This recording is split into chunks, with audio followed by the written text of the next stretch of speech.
Bismillahirrahmanirrahim. Allah Teala Kur'an-ı Kerim'de ve qada rabbuka alla ta'budu illa iyyah ve bil valideyni ihsana. Allah Teala Kur'an-ı Kerim'de biz Müslümanlarga uşintip ayırıldı. Allah Teala'nın jaratkan zatın özüne gana ibadat kılgıla, ata-enеңерге жақшылық кылгыла деп. Жақын деле карыялар үйүнө зыяратка барып келдим. Сайыз мезгилинде карыялар үйүндө 2-ден 3-тен 10-дон гана кыргыз апаларыбыз болсо, бүгүнкү күндө карыялар үйүнүн 50% кыргыз апалар, кыргыз аталарга толуптур. Ушул видеороликти көргөндөн кийин биздин ата-энелерге болгон мамилебиз 100% өзгөрөт деген үмүтүбүз бар.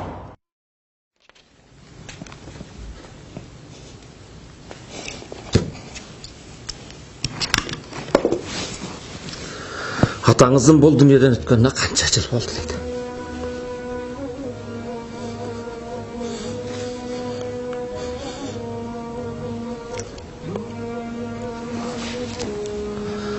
Марқұм атам бұл дүниеден өткөнүнө быйыл Рамазандын 5-inde 9 жыл болот. Атабыздын бұл дүниеден өткөнүнө 2006 жылы өткөн болсо, 12 жылга толду. 2007 жылы каза болгон. Ошондо 10 жыл болуптур да. 2017 жылдын 8 сентябры болду. 8 март күнү 7 ай болот экен. Апаңыздын бул дүйнөдөн өткөнүнө канча убакыт болду дейт? Апаңыздын өткөнүнө бул дүйнөдөн 1,5 жыл болду. Апамдын бул дүйнөдөн өткөнүнө 30 жыл болду. 4 жылдан өтүп 5 жылдын жүзү болуп калды. 2000 жылдары май айында өттү.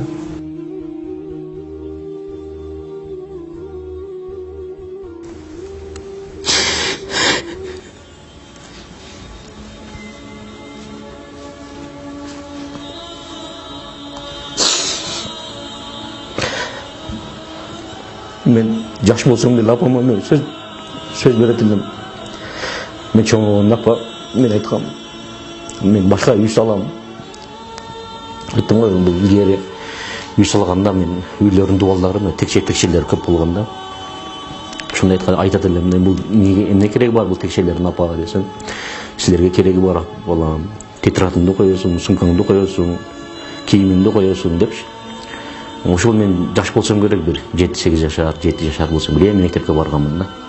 Айда айтат элем да, мен чоңойгондо башкача үй салам. Апа, мен мындай текше кылбаймын. Мен шифонер, шкаф коюп, ошондой кийимдерди сала турган коемун деп айтчумун да. Өкүнгөнүм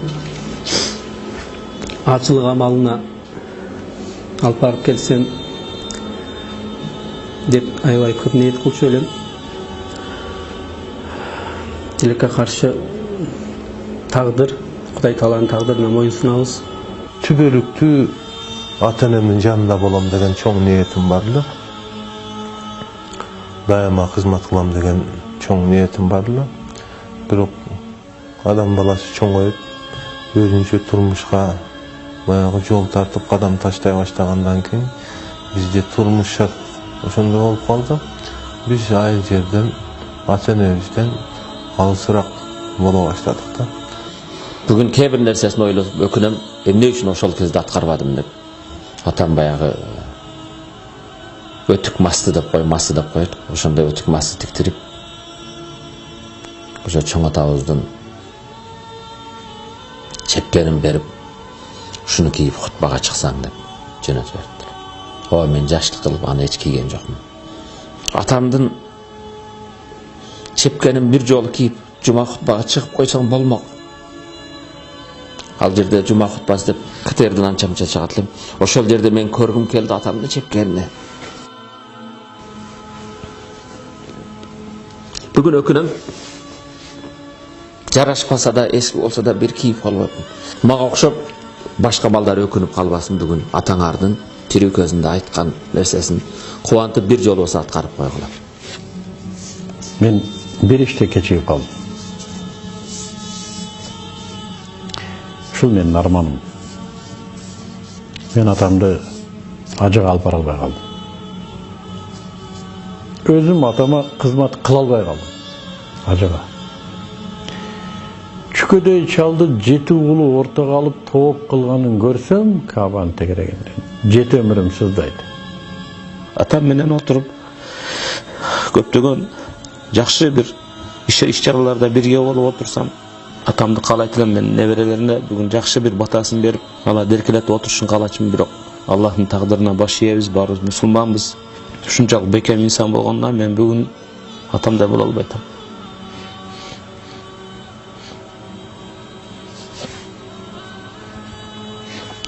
Кадам жайдын окунасына жеткенде айылдан звонок келип калды. Кайтыш болуп кетти.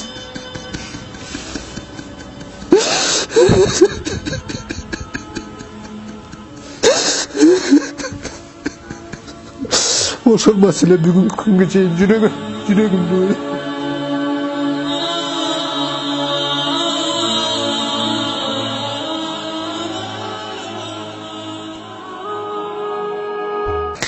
Siz apаңызды сагындыңыз, азыр жаныңызда болсо, эмне деп атар элеңиз дейт.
Apa deyt elem, apam deyt elem.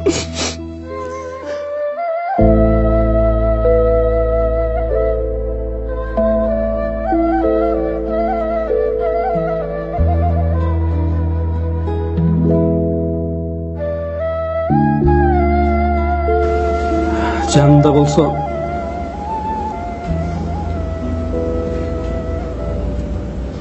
butuna çıklar elim. Apa deb kucaktab jittar elim.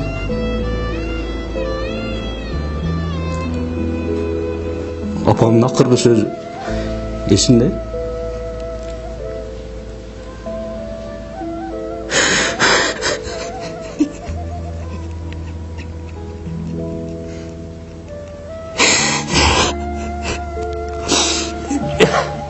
Bir şeytan orup operasiya bo'lib borgandan keyin biz yaşadık. Adamlar köp uyda bir şeytan Fruzeden keletikin dep uyga kelip yürse men oylapman. Apamın kelişini kütüp atkan durubay demiş. Biz yaşmızda bilmeybiz. Körse insanların bardığı koşuna kolun tuğanların bardığı bilgen eken. Bu operasiya bolup jetat, yaşaганга мүмкүнчүлүгү жок депчи. Келип эле скорый помощь менен көтөрүп үйгө алып киришкен. Bir neçede bile bir ölçülüsü ukbayt takpam şey canı var otkan da canı var otkan. Anam kokusundan atam tur baldarın geldi körüş.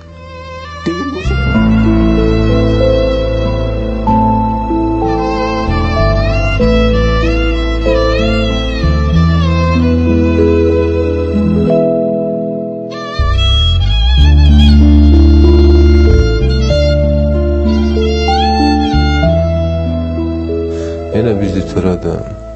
9 ay kursanda götürüp yürüdü. 2 yıl ak sütün verdi.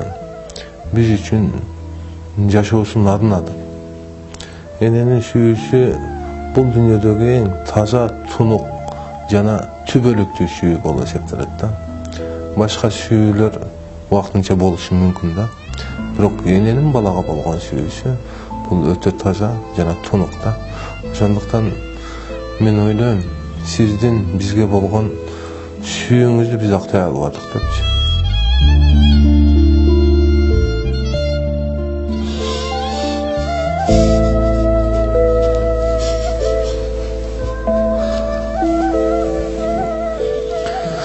Siz atаңızды сағындыңыз, hazır canınızda bolsa.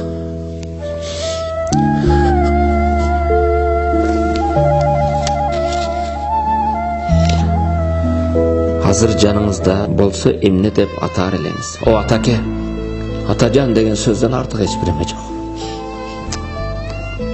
Atamdı sağındım o.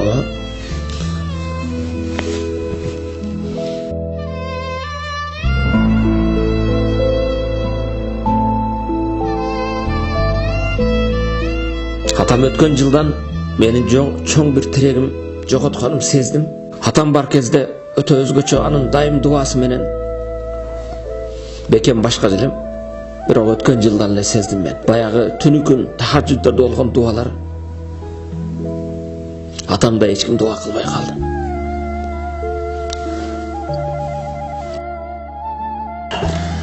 Siz atağınızı sağındınız, hazır canınızda bolsa mirava tarelеңiz.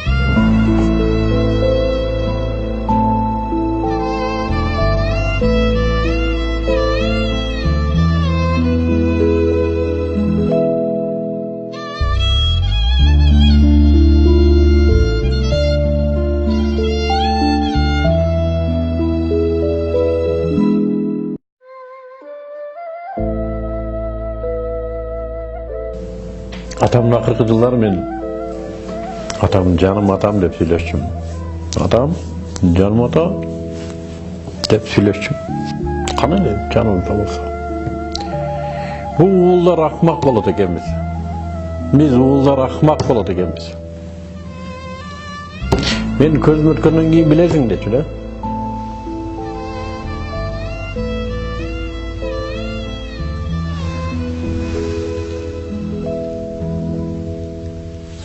Adatta atam ошол кора жактан келип алам деп чакырчу. Ошол балам деген сөзүн сагынып келем.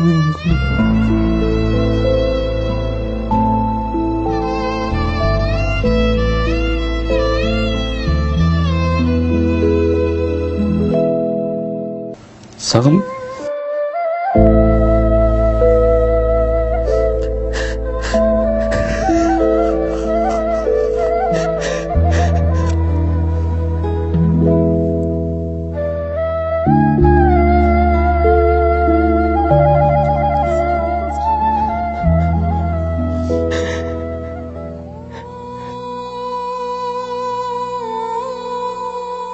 Eç vaqt kayış aytpagıla deyt elem. Koldan kelişinçe apaga kızmat kılış gerek, apanın atilini alış gerek.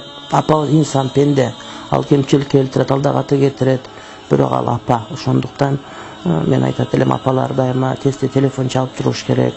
Koldan kelgen azırak verse menen de sүйүнүп turuş gerek. Antken apalar bizden көп nerse talap kılbayt da. Kede biz ayaldarыбызга, baldarыбызга bölgön karajattan, bölgön көңүлдөн dagы andın o nesi az nerse bolsa da bирок көңүл bölө turgan bolsa apalar kadimkidey алар сүйүнөт.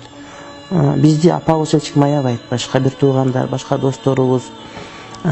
Hiç kim apabız çarık bizde ayat. Ошондуктан apabız көzü türü ubağında koldan gelen kızmat atkarış gerek. Kançalık kızmat kılsan deli bari bir apa ötüp ketkenden keyin adam ökünüp kalat eken deytelim. Apası barlar baktlı adamlar. Ата-энесинин көзү барында ошолорду бактап билиш керек, сыйлаш керек, урматташ керек. Кийин бир убакыт келет, өкүнүп каласың. Дайым көңүлүн көтөрүп, жакшы сөзүн арнап, жакшы белегин берип, белек кандай болбосун, кымбат болобу, арзан болобу, деги эле ошол апабызга кандай белек бербейли, кандай бир нерсе алып бербейли, чындыгында апа ошол баланын жакшылыгын, жакшы сөзүнө, жакшы мамилесине аябай муктаж чындыгында көргүсү келет. Enesi bardın öresi var. Enen egerde bul dünyada tiri bol oturgan bolsa, beşten tutkası senin kolun. Ошондуктан biz enebizge jakşı mamile kıla bolsak, günüge 50 wagt namaz okuydu. 365 gün oruç tutkarmaydı. Bирок enebizge tatыктуу kızmat kıla bolsak, beşten jıtın başыбызda биздин dinimiz үйрөтүп турат да. Ошондуктан мен ойлойм, ушул ibadаттын туу жок энеге кызмат кылуу болсо керек да. Бүгүн энеси барларга мен айтат элем, бүгүнкү мүмкүнчүлүктү туура пайдалан. Энеңе кызмат кылып, Кудайдын ыраазычылыгын тап. Бүгін мені көрген мұсылман бір туғандарым айтарым, тирүүдө сыйлайлы, урматтайлы. Кээде насаат айтса, капа болуп, кээде жактырбагандай эме кыласыз. Атадан артык эч ким болбойт. Ата эч качан жаман болуңду каалабайт. Жашоодо ата дайым өзүдөн да жогору, өзү жетпеген ийгиликке жетсин дейт. Атанын ыраазылыгында Алланын ыраазылыгы. Ата разы болбойынча Аллах Таала разы болбойт. Атасы тирүүлөргө айтарым, сыйлагыла, урматтагыла, алкыш батасын алгыла. Эртең күнү өкүнүп калбастан ошол колубузда бар алтындын эмес, алтындан да кымбат болгон ошол улуу инсан, ата деген инсандын батасын алып, ыраазычылыгын алууга үндөп кетмек элем. Ата-эне бар болсын, бар болгондорго айтар элем. Кадырына жетсеңиздер, атаны уксаңыздар, барды дебесеңиздер, көңүлүн алууга аракет кылсаңыздар, себеби алардын дагы өмүрү канча калганын билбейбиз. Мен жалпы атасы барлар, энеси барлар бактылуу инсандарсыздар деп айтам. Кадырлап калыңыздар, сыйлап калыңыздар. Анткени бул ата-энелер чындыгында бүгүн сиз менен биздин кызматыбызга муктаж болуп отурушат. Аллах Субхану ва Таала атага бир нерсе берген. Ал эч кимде жок. Ата уулга дуа кылса, Аллах Таала пардасыз кабыл кылат. Ушуну атага берген. Эгер уулуна наразы болсо, этеги көчүгүнө жетпей өтөт ал бала. Президент болсо да. Уулуна ыраазы болсо, ата, ал кедей болсо да бактылуу жашап өтөт. Мен мына биздин кыргыздын кайрадан намазга кайтып, кайрадан дин менен жашап атканын айтам. Ушу аталар дуа кылган экен бизге бир кезде деп айтам. Бу уул болду да атасынын дуасын алып калбаса, бул бактысыздык. Ошондуктан атасы тирүүлөргө ошону көрөр замат чуркасын атасына. Көрөр замат чуркасын. Видеону өчүрбөй туруп чуркасын. Өзү биякта ресторан тандап тамак жейт, атасынын балким жерге кепчи жоктур. Айылда.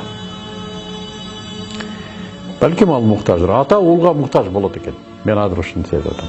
Өзү да күйлүү күчтүү турган менен уулга муктаж болот экен. Мына Мыктыбектин арманы. Демек атам мага да муктаж болгон турбайбы? А мен атам жайында, колунда бар, мүмкүнчүлүгү бар, иштеп жүрөт деп жүрө бердим да. Көрсө муктаж болот экен. Бирок аны айтпайт экен бул. Ата деген ушундай, айтпайт экен. Аны мага окшогон кашек уулдар сезбей калат экен. Не бир сезимтал болуш керек, ата муктаж болуп атканын, уулуна муктаж болуп атканын сезген. Сезбесеңер мага окшогон кашек болсоңуздар да, мен сөзүм ишениңиздер, барыңыздар, атаңыздар муктаж кадыр. Ата жаш болсо да, кар болсо да муктаж. Барыш керек. Бул дүйнө бизге чейин болгон, бизден кийин да болот. Ата болбойт. Ата жок. Насихатым ушу.